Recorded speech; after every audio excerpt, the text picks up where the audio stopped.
There we go. There we go. Welcome. This is the August 6th AKV3 meeting, and welcome to those of you that are here and those of you that may be listening to this from the recording that comes through. I'm going to paste in the chat once again the link for the agenda for today. It was also in the meeting invite if you've got there. And I just want to, I think, kind of kick this off with, oh, there's Kitty coming in, just with a, a nod to the work that we're doing here in terms of supporting Alaskans who want to strengthen Alaskan communities, people, and opportunities, and looking towards the future of what Alaska can be and what it will be for its next generation. We'll start off in terms of the agenda with some introductions of who's here today and any updates to the agenda. In particular, for a couple of us, if you were in the AEDC 3-year outlook or the Strategic Doing Conference this week and the introductions, I'm curious if you have any immediate short overviews or ideas that came from participating in those events this week. But from there, I want to take a few minutes after the introductions and do a quick overview of the Strategic Doing Conference and talk about a couple things there, because they're actually underlying what we're doing here in this group. And I thought it kind of reminded me it'd be good to bring some of that out. And then we'll focus primarily on some of the current activities we have that are kind of organized into 4 quadrants. We have the event going on Sunday, the 8th at noon at the 3rd and Ingra site. We'll spend time needed to finalize any details on organizing that. We've got the reverse pitch innovation activity that's starting to gear up that we'll talk about, and then some of the other activities that continue to develop there. So as we go through introductions, also, if you have anything else you want to throw onto the agenda, let me know and I'll try and slot it in there. We'll just kind of take this as I see folks on my screen. Ryan, if you wouldn't mind kicking off things. Hello, good morning, everyone.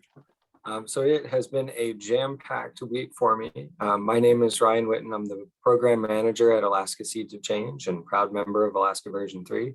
And I had the chance to attend both the AEDC luncheon this week and the Strategic Doing Conference. And I saw some tie-ins to both of them. Both were a pretty valuable experience to go through. I can't highly recommend enough Strategic Doing to folks. The community of practitioners that are connected there, it was really invigorating. I walked away from that feeling really excited. But a couple takeaways that from both the common themes were this shift in narrative from a fear-based perspective to an opportunity-based mindset, and the requirement that is going to take to collaborate more and connect with people. And the emphasis with younger generations to, instead of just telling people what to do, you need to tell them why it is that we're doing these things and do some of the meaning making work, which I find that Strategic Doing does really well. You need to stoke someone's fire first and then try to fill their bucket. And so that was a couple takeaways for me, but it's been a really exciting week and I'm excited to hear from you all. Thanks, Ryan. Andy. Can you guys hear me? Yes, we can. Thanks. Okay, good. So I just did the AEDC luncheon, and there were a couple of things that that I took away from that. One was the speaker who I really enjoyed hearing him talk because he articulated some things that I've been feeling for a very long time. When he was talking about diversity, he didn't say it out loud, but the first thing that came to my mind is he's talking about accepting basically neurodiversity, because everything that he describes as a what kids today need actually fits in with what everybody has always needed, and they're only just now recognizing that that, and embracing that people think differently, and it's not a bad thing. You know, for so many years, if you had a different thought process than what the average was, you were considered, you know, learning disabled, or, you know, some sort of a disability, and sort of shunted off to the side. And now it's like, now that we have really embraced diversity, we're recognizing that diversity is a good thing and not a bad thing, and it doesn't need to be cured or behavior managed away. So I'm excited because more people like me will be embraced when they're younger rather than when they're older. And second of all, I took away from the economic portion that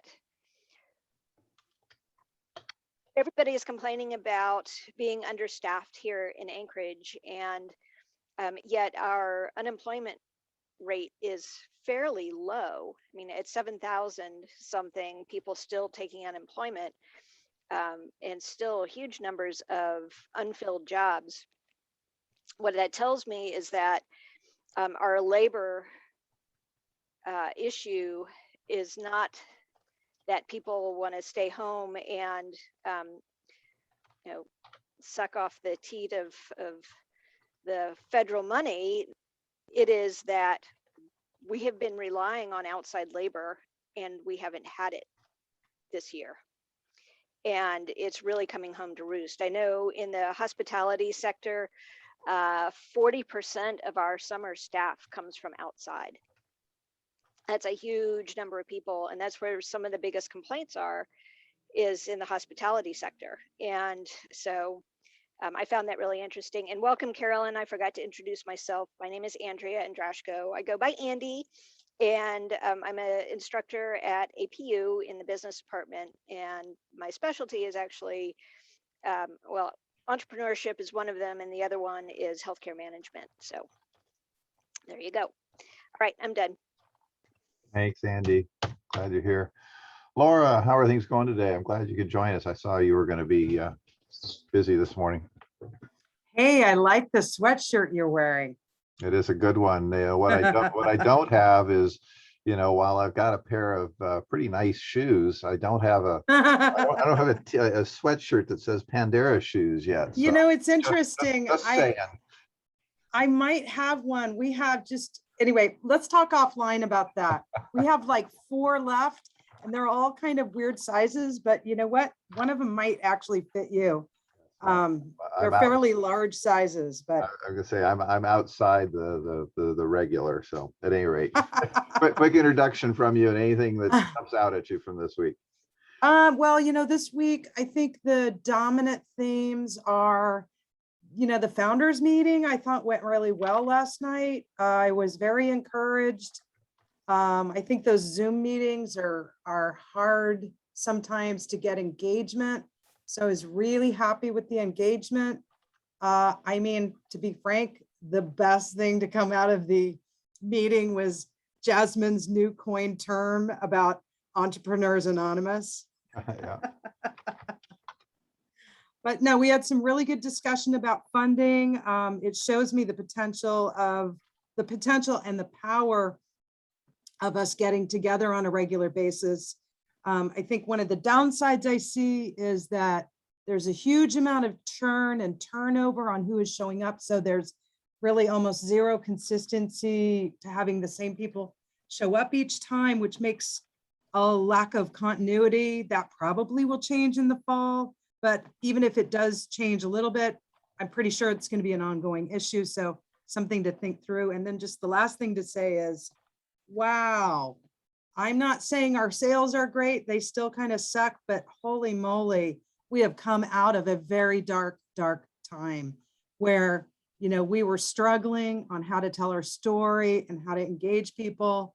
And now we're abundant of ideas and have a really different optimistic approach. So I wish the sales would go up, but we've got a lot of fundamentals right. So much more positive than I was in the last 6 months. So that's my report. That's great. And for Carolyn, I don't know if you connected the dots. Laura is the founder of Pandera Shoes, a local company manufacturing. Laura can say it better than I can. We make expandable footwear for people with medical conditions who can't fit into regular off the rack shoes. Feet, Right. off the rack shoes. Yeah. Great, thanks. Kitty, welcome. How are you? What's cooking this week? Anything that stands out in an introduction for folks that may not have met you? Yeah, so Carolyn looks like the new face for me. Welcome. I have been out of contact with this group for at least a month, I think. It seems like I've missed tons. And so I'm just grateful to catch up. Oh, sorry, there's gonna be background noise. But grateful to catch up via your sort of sharings of what's been going on with the Strategic Doing Workshop and the Founders Network. Congratulations, Lauren, for launching that. You know, and the AEDC stuff. So I'm really here trying to paddle back in after what I've termed summering. Kai did his summering out of state. Are you back in Alaska yet, Kai? Yes, I am. Okay, so that's how much I've missed. But I think from now until maybe Labor Day, I'm going to be a little more like home based, and I'll actually hopefully be able to catch up and think about what always happens. Here's where in August, flexing into September, it's like that re-engagement of Alaskans into the civic and social space, because you guys in particular have done a great job of keeping the weaving going during the summer months, which some people just throw their hands up and say, never mind, I can't do it. And that's kind of what my summers felt like. It's been unusual for different reasons, but so I'm grateful to be here. What I'm noticing,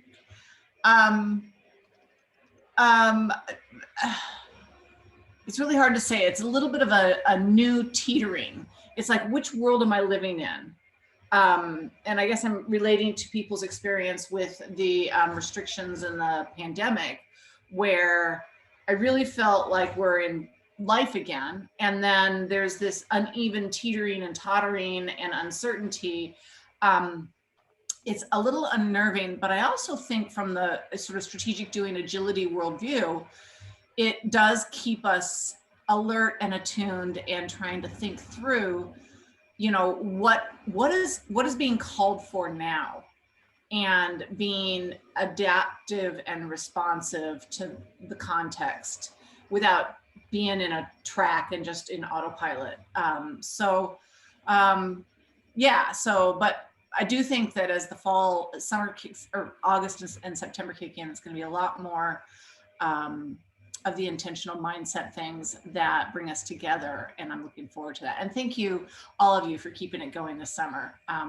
Just knowing that nothing has died has given me heart. So that's my check-in. Cool. Thanks for joining us. Pasquale, how are things going this week? They're going pretty strong. Keep going. Seems like I'm still thinking that summer is gonna last like 6 more months. So I'm on the road, and I will be also on the road next week. And when July ends, I will go back. just kidding. Pretty good week. Pretty nice. I also got the chance to join the lunch, the ADC luncheon. A couple of takeaways from that. I know it may sound a little bit, but let me explain that. I'm kind of happy that some things so strange, so all of a sudden happened last year with the COVID. I think that was the hit that some people needed to wake up and say, we need to change the way we do things. Because if something suddenly happens, we are not ready for that. And that change in narrative, I think, started to show that, hey, yes, we need to change a few things because this is not sustainable. So that being said, I'm glad that we got the new narrative going on. That's in the same line that we are in this group. We need to make a change.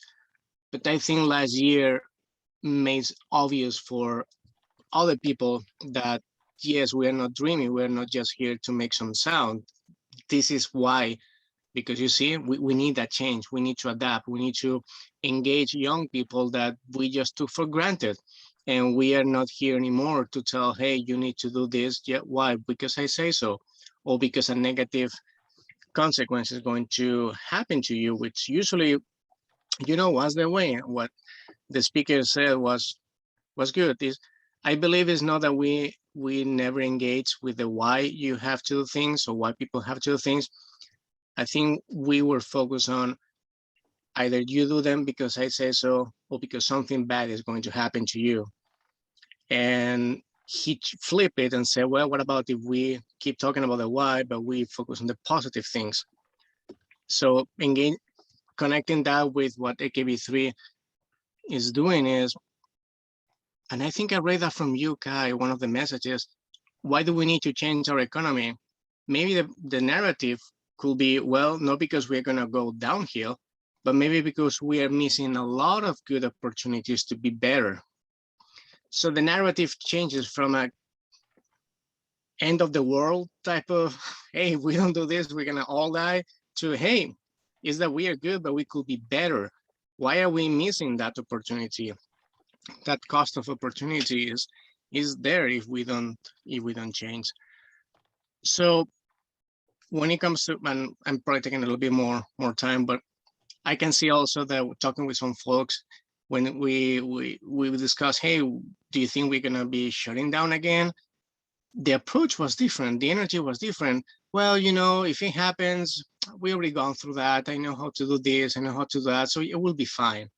So it was refreshing to see that even though we had a bad year, that's what I said, I'm happy, is because that seems to have prepared a lot of people for whatever comes next.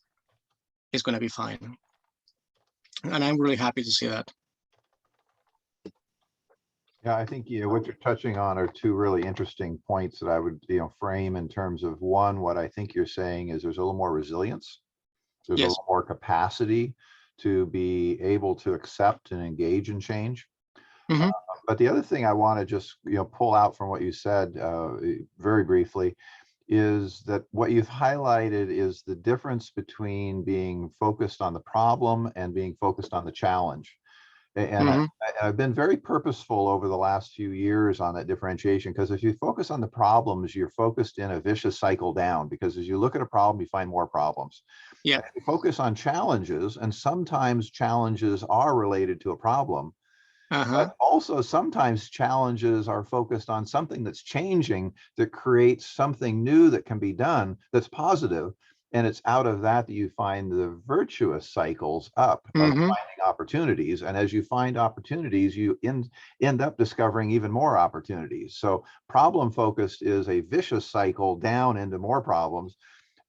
Challenges leading to opportunities is a virtuous cycle of cycling up into more and better in there. And so when you see the framing I've done, what you've just said and the examples you've given are a great example of why you'll see in some of the AKV3 stuff a very purposeful move to stay away from talking about problems, frame them in terms of opportunities that can be negatively based or positively based, but they're a mindset of opportunity and a mindset of the future that's there. Sorry, I went off on a tirade there, but you've touched on some really powerful points, and I appreciate you bringing those up.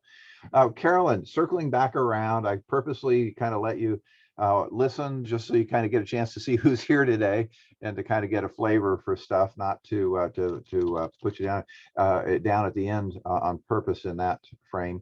But if you wouldn't mind taking a second or a little longer and telling us kind of what you're up to, what connected you here, as well as we generally in these meetings try and pick out something that's going on in the last week or so since we've met that kind of has been a spark related to our continued look for understanding about the pathway to creating Alaska's next economy. So a little bit about you, how you got here, and maybe something you've seen the last week you think is interesting that connects us to the future. Great, thanks, Kai. I appreciate your approach and introductions there. My name is Carolyn Hall, and I've lived in Alaska since, well, I first moved here in 2008. Um, my my connection to this group was through Sarah Katari, who I met a couple of years ago, and I heard the Alaska Public Media Program, Hometown Alaska, about this group, and so I reached back out to her just to see how she was doing and just to learn more about this group. It definitely falls in alignment with my personal and professional interests when it comes to just trying to make Alaska and the economy more viable and to look towards like a better future. So my experience, my professional experience is mostly in journalism and communications and public policy communications. I've worked for a previous governor, and I worked for a couple of previous mayors. And I'm very much entrenched in kind of like the public policy world and communicating about those kinds of efforts. So as far as anything interesting over the last week, I kind of feel like I'm on the spot a little bit for that. I wasn't able to attend the AEDC luncheon, but I really welcome the feedback and experiences that have been shared here in this space. I've been focused more on just kind of watching from the outside what's going on with the new Anchorage mayor's administration and what they're up to, and in the public health sphere, but then also with the budget sphere as well. So I think that there's a lot of opportunity here for, I don't know, just in the state. I think we're coming up on a very pivotal year for our state, and I'm looking for places and spaces that I can positively contribute to help make Alaska a better place for all Alaskans. And this is my cat, Kara, who loves to Zoom bomb. So sorry about that. But I think that's all I have for this group. Thank you so much for being so welcoming and allowing me into this space to listen. I appreciate it. Brett, thanks for joining us today. So I want to touch with my little time to get on the soapbox, touch a little bit on the strategic doing conference that was going on this week. And I'm going to share my screen here to kind of help make this a little quicker, and I hope a little more sense. So the strategic doing conference this week, I thought was a great refresher. It kind of jiggled some of my brain cells. Ryan was able to attend that, and I know Kitty is a practitioner and quite familiar with it, but I wanted to just touch on it very briefly in terms of your awareness that it's what's hiding behind some of the thinking that I've brought into this originally and some of the language that I use. And I thought after the conference it was worth taking a moment to actually touch on that as I kind of lift up the hood a little bit. Strategic doing is a process of thinking in terms of how to engage people in new ways that works more from an opportunity mindset of understanding the assets that people bring to the table that can be linked and leveraged to do things. It's an effort to move away from the more traditional process of some small group going off and doing a whole bunch of planning, and then the doing happens, and then you find out that things don't actually happen the way you thought they might. And it creates this flow that you see on the screen here, and I'll try and make it a little bit bigger, I guess, of these main steps of cycling around these 4 questions, which are, they start off in that blue section, and I know it's a little hard to see. I can't quite make it any bigger right now. But it starts off with the question of what could we do? And then it moves into what should we do? And then it cycles into what will we do? And then the 30-30 is the accountability to say, you know, what did we actually do? What did we learn from it? What are we going to do next? And these conversations that we've been having every week are actually part of that cycle. When we have these updates at the beginning of the meeting and we're talking about what we've seen, what's going on, it's a little bit of both reviewing what's been going on, you know, from our last meeting, what's going on, but it's also a reflection on what are some of the coulds that are going on out there, and things like Laura's founders group that came up, you know, came out of a discussion in one of the meetings, I don't know, a month and a half ago, and kind of evolved into, you know, actually jumping in and doing that. And the things like the writing contest. So it's this cycle of could, should, will, and the accountability that's going on behind the process in there. And this process looks like, and I'm waiting for this render, you should be able to see a document coming up on my screen in a second. And this was an example that came out of the conference. It was just a reminder to me of how meetings could flow. And perhaps down the road, we need to be a little more explicit about this process. But the flow of the small group meetings in this strategic doing approach, and I would submit that this is something you could use in any of your organizations, in any of your work. That's what I like about this process. It's also part of what I like to bring in the AKV3 discussions, is things that are relevant to our next economy, but also things that you can bring back into your life, your work today. But this process is about creating meetings where there's a process to look at, who's at the table, what are we excited about, what could we be doing, where are the opportunities, that is, what could we do? And then the refining process of trying to figure out what should we do. And generally that's built around the idea of where's the impact that makes best use of the resources we have. The big easy is the term here, which is kind of a big bang for the buck kind of stuff. And then moving into the details of what will we do? Where do we start? What's the actual project? And specifically building an action plan that takes the folks that are at the table and says, what will you do? What are you actually accountable to bringing into this plan you're doing?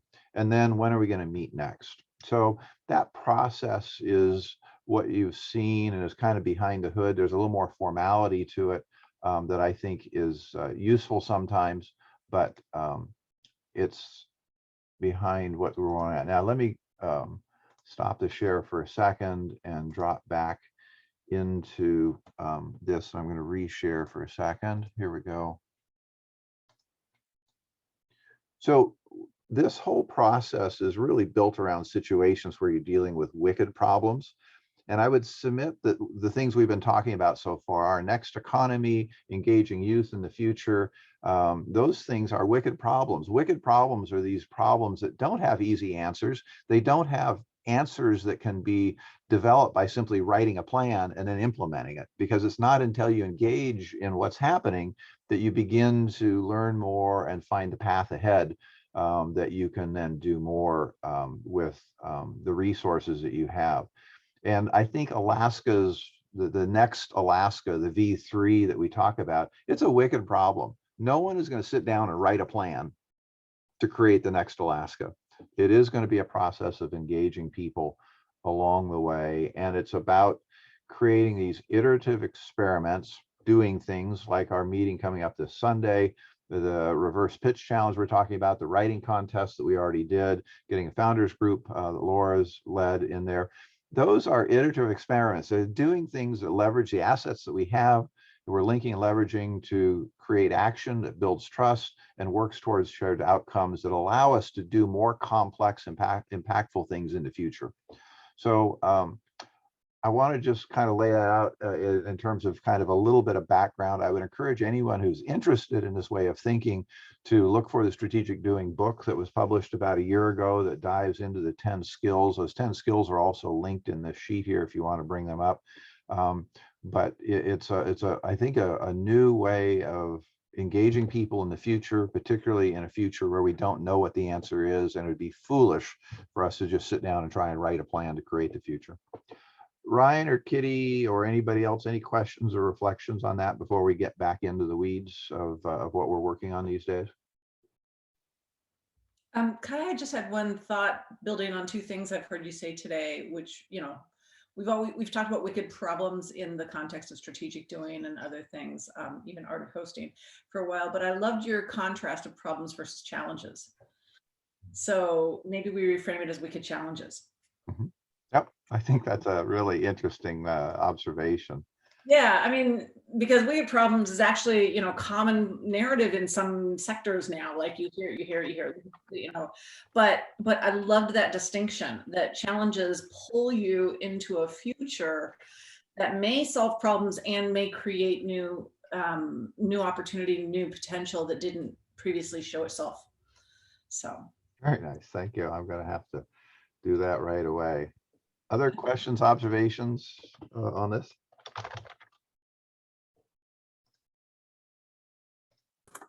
I'd just like to second how quickly groups are able to use this framework to come together, to collaborate, and to make progress. I had a breakout session in Zoom with 6 strangers. We were able to quickly find common themes between the challenges that we were working on. We were quickly able to identify where do we think that we could make some big impacts in the work that we could be doing together, and then identify when are we going to come back for that 30-30, and what are we going to talk. And so within the course of a half an hour, strangers were able to find commonality, find shared interests and goals, and then agree to meet up and keep working together after that session. And this is, I'm someone who is just becoming introduced to strategic doing. And so I'm really excited to see what happens as you become a more skilled practitioner with the toolkit. So I just want to second how powerful this stuff is. And there's a lot of opportunity there. That's great. And I would just observe, both, for Kitty and Ryan, I could really use your help in the process of engaging and using strategic doing.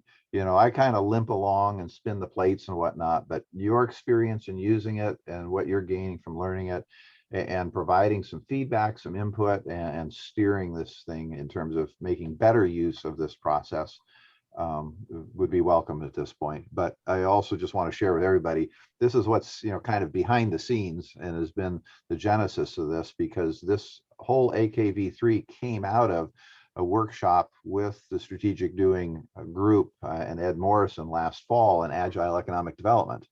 And buried within that has been this question of how does strategic doing allow us to look at the future and engage people differently. And I just like to observe one of the framing questions, and I've modified it slightly, and a lot of strategic doing is based upon trying to, and it takes a lot of work, to come up with really powerful framing questions. And framing questions to me are just an amazing area to learn about, because good questions provide kind of some white lines, but they also pull you forward into a discussion. But they're white lines, they're not a center line. They give you a little bit of boundary, but you can still cross them if you need to, but they do that. But one of the things that came out of the discussion with the AEDC meeting, came out of discussion with Ryan, came out of discussion with the conference, reinforced the underlying issue we used as a question this spring at our APU workshop, which was this underlying question of how do we engage youth in creating the future Alaska we're trying to create, and not just engaging them in terms of giving them a superficial seat at the table, but actually the framing question, and I've modified a little bit here, is what would it look like if Alaska's next generation are leading the development of Alaska's next economy? Not just passively involved or out on the periphery of it, but and there's an underlying issue that Ryan and I talked about a lot, which is the problem that we have where anytime we start getting together, and I'm a friggin' perfect example of this, the olders in the crowd start taking the wind out of the discussion, even if you have the youngers there. We don't know when to shut up. And there's a process that needs to be managed about that process. And some of that happened at the APU workshop, and some of it happened when I was on the Colorado River. And I had this discussion with a group of youth where I said, what would it look like if you were empowered by the elders in your lives and in your communities, if you were empowered to take ownership over the development of your future? And the youngers in that group were, I would say, surprised at the question. No one was asking them that question about how could they be supported in being more engaged? What would it look like if they were able to lead with the support of the elders? And what happened on the bank of the river was the elders started jumping into that discussion. And I shut them down. I had to have a discussion about, that's exactly what we have to try and stop. And what I'm doing right now is exactly what I have to stop. Okay. Last call, any thoughts on this? Maybe a younger will come in and save my butt. All right, not a younger, but But Kai, you do, so I've missed weeks of the dialogue here, and you have me pondering. You had the banks of the river, we had the APU course, we had the writing, but where are we explicitly engaging and creating the space for the younger's voice? Now everybody's younger than me and you, so so that's helpful. Just all y'all who are already on the call here. So yeah, so that's what it prompts for me. It's really powerful the way you poised that. So where are we as we move into the future, actively cultivating the space for the dialogue and the, and just to echo the strategic doing, have been exposed to it for I think 15 or 20 years and utilized it, and love how it crystallizes energy, like Ryan said. So I'm thrilled that it might be becoming embedded in this network and see its potential and want to help. But I'm curious to you all, where are our most tangible access points to our youngers? Kind of a neat term. Yeah, Ryan, go. I was thinking about Seeds of Change and what you're doing. Yeah, I think Seeds is a pretty immediate connection. And I've been trying to figure out the right approach, the right way to bring folks in and how to integrate that. And it's still, I'm still trying to figure out what the right linkage is. But I end up taking a lot of what we talk about and then talking about it more with the folks here at Seeds. This Sunday, the 8th, from 12 to 2, we're going to be meeting at the Stickleback Farm site at 3rd and Ingra, the former site of the Alaska Native Hospital. And so that is a first meeting. And so I'm just hoping that we get some people there and that we have a conversation. And I would consider that a success, because get people in the same space and meeting is a really great way to build connections. But my hope is that we can continue to meet on that site. And part of why I think that site holds so much potential is because Alaska Seeds of Change, working with the municipality, we were selected for the Partners for Places grant by the Funders Network. And so we've been given $150,000 to build an urban farm on that site. And so we're going to be working with the Food Policy Council and putting in some high tunnels and beginning to activate the space there. And my hope is that that activation isn't the end point, but that it's just the beginning of more community connections.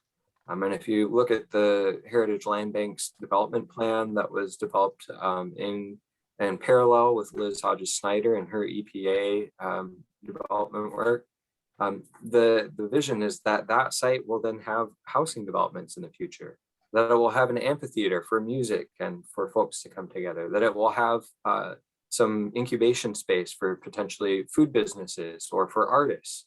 And so that it can turn into this gathering spot where local people can come, can connect, and can build community, where tourists can come and learn about our community. And I would love to see it then go on and to then connect to some of the work that's happening at Merrill Field and perhaps become an innovation corridor where people can get linked in and then start working their way up. So, I hope that can serve as a physical connection point for you. But I think that you're probably asking another important question, which is, what are some of the less tangible connections? How are we going about having these conversations with people? How are we intentionally holding space for them? How are we pulling them in? Because to Kai's point, so often you don't even know that they can use their voice, that they have a seat at the table, that there is an opportunity for them to get linked in. And I think that intergenerational connectivity is going to be very key for us as we move forward in the future as a state.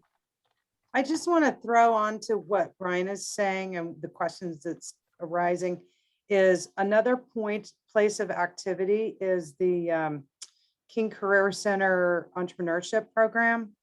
And that's a place where, I think there is a lot of intentional nurturing there that could be tapped into as we, try to get younger voices involved. Yeah, I want to second that. My coworker, I guess after today, former coworker, Kelly Ballantyne, is heading over to King Career Center, and he's going to be their new food systems professor.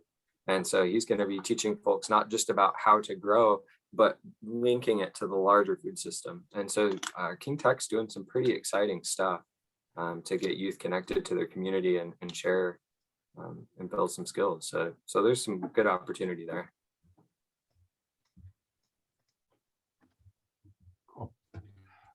Let's use that, unless there's a burning question, to kind of segue into some of the current plans and things going on.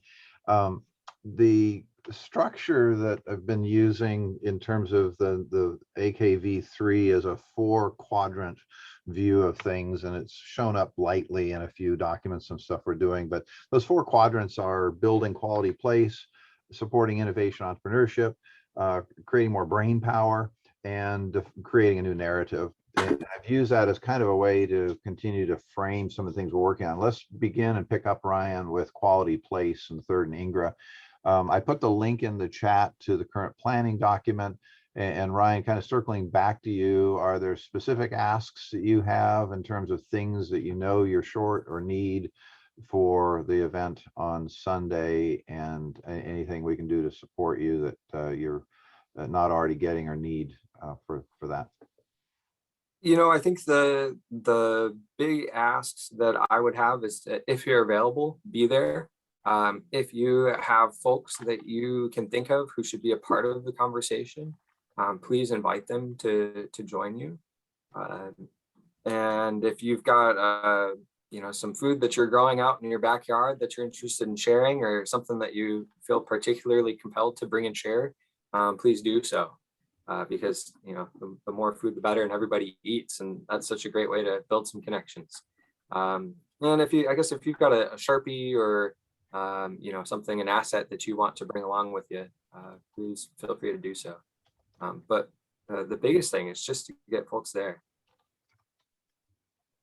Super. And I'm assuming we're kind of rain or shine at this point. Yeah, that's right. Rain or shine. So I've got a couple farmers market tents that I'm going to be bringing with me. So if we are getting rained on, we will hopefully not actually be getting rained on. It'll just be around us. You may be interested in bringing a chair along with you. We have got some raised beds that are going to be near us, and so we'll have a space to sit. But you know, a chair is certainly going to be more comfortable than some wood on the side of a garden bed. And I've got a little like whiteboard tripod thing to do some whiteboarding if we need to. I've got some of like the big sheets of the white sticky paper to put on the side of a Connex to be able to draw a map.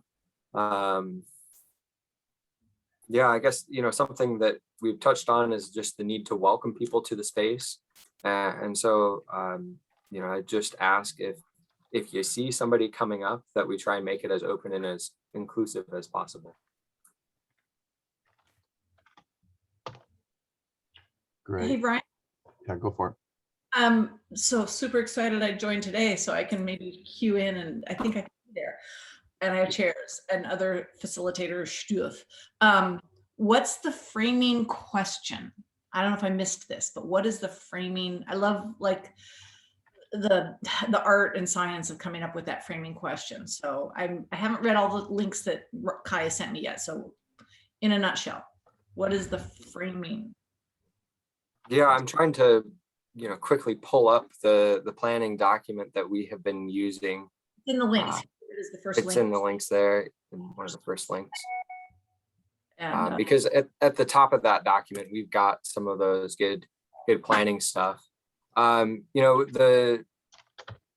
the outcomes that we're sort of hoping for, let me start there and then see if we can get that framing question to come out of that. Because I think you're making a good point. Like, what is the big thing that we're hoping to do? yeah. You know, I see this session as building momentum and building connections towards the future reverse pitch competition. And so, and I'm trying to remember, because Kai and I were talking about this just the other day as well. You know, I think a couple of the broad strokes are, we're hoping to have some of the potential investors or challenge area champions be identified. But I think that we're still pondering that bigger question of what does the future of Alaska look like, and how do we build the connections to build it? I think that that's probably the big challenge.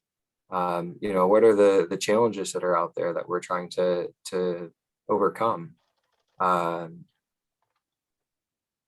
If we could identify some community assets, we could identify some folks who would be investors, whether that's time or other resources.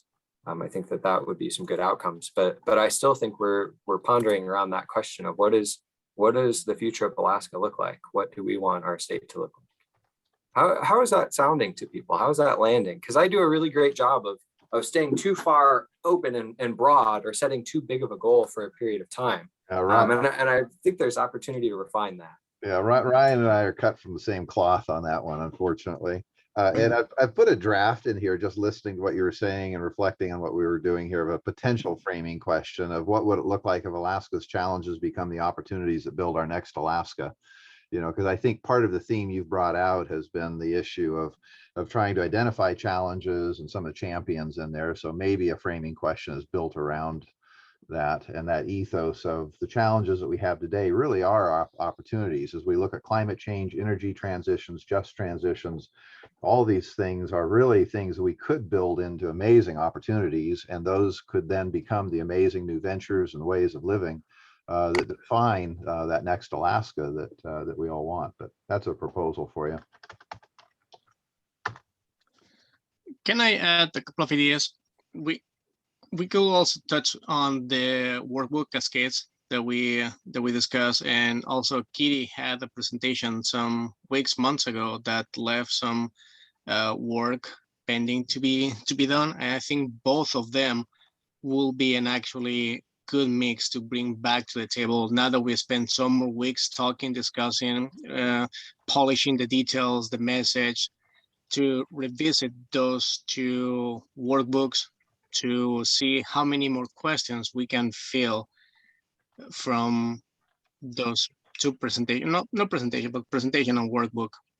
And I think that now we've had the time to think about them directly or indirectly, probably will we surprise ourselves about how clear some of their answers are now versus when they were asked. I will suggest, I love your presentation, Kitty. So I would like to work a little bit more on that and mix with the cascades. Caroline, just in case you're not familiar with cascades, is a workbook that we brought to the meeting a couple of weeks ago. And if you go to AKV3, you will find it there. If not, I'll send you the link. It's a pretty short, dense, in a good way, workbook. So I will invite you to take a look at it. That was a proposition I will enjoy spending some time. And hey, if we spend 6 hours instead of 2, and it's because we are engaged, I think that's a good outcome.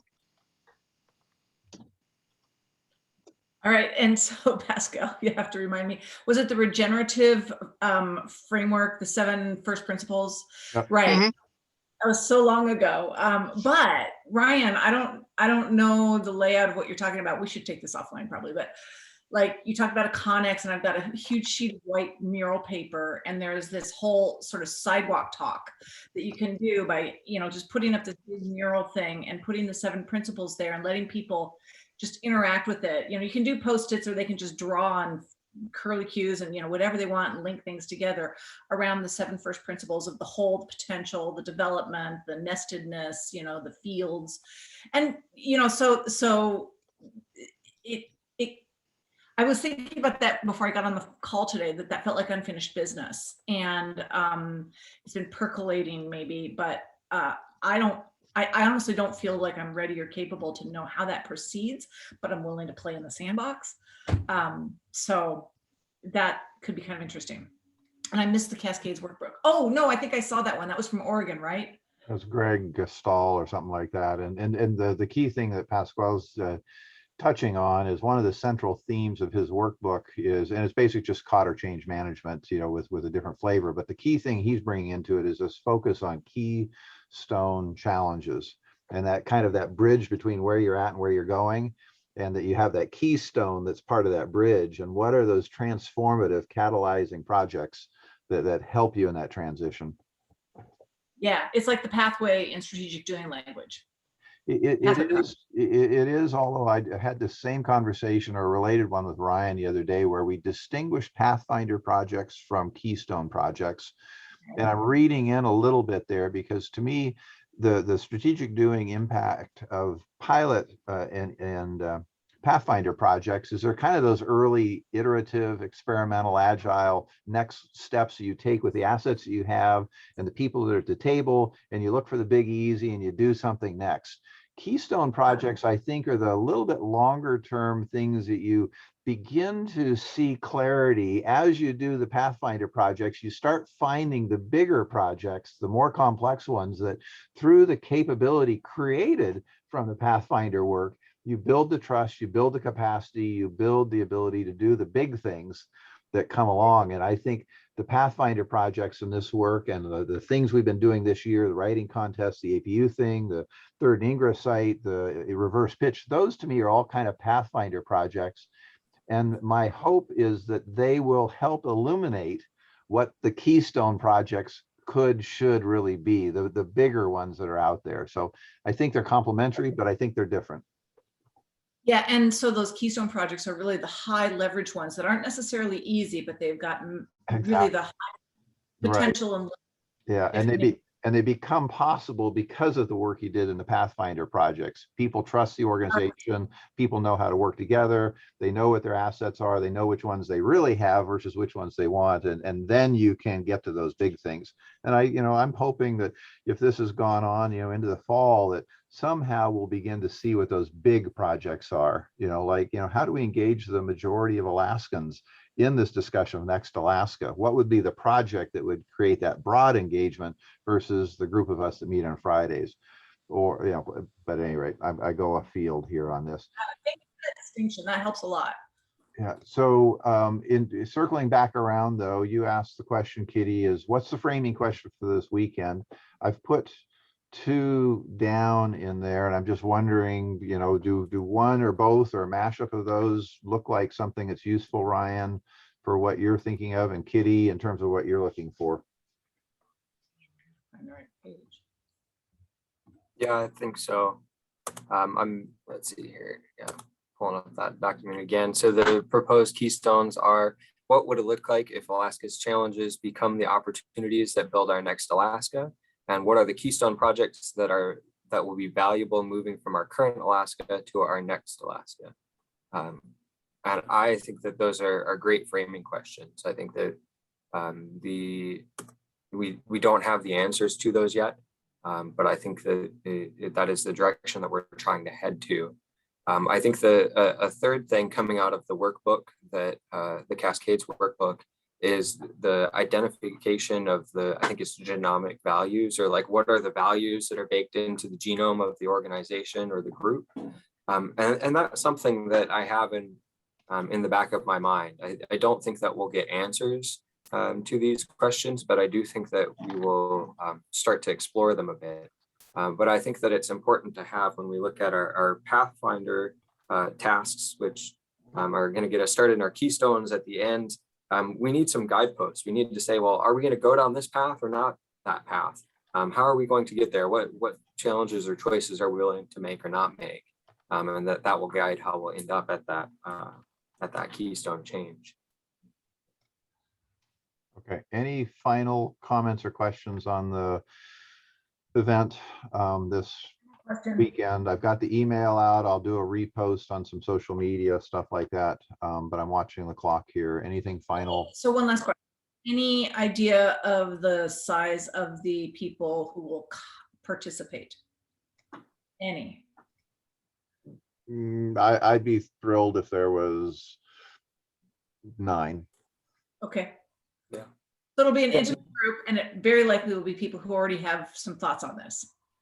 So Right. I think so. I think that's gonna be cool. Grab anybody we want to add to it, right? So, all yeah, right.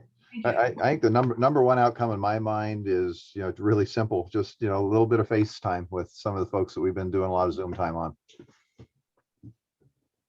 Yeah. I did the information about it on 3 different Facebook groups.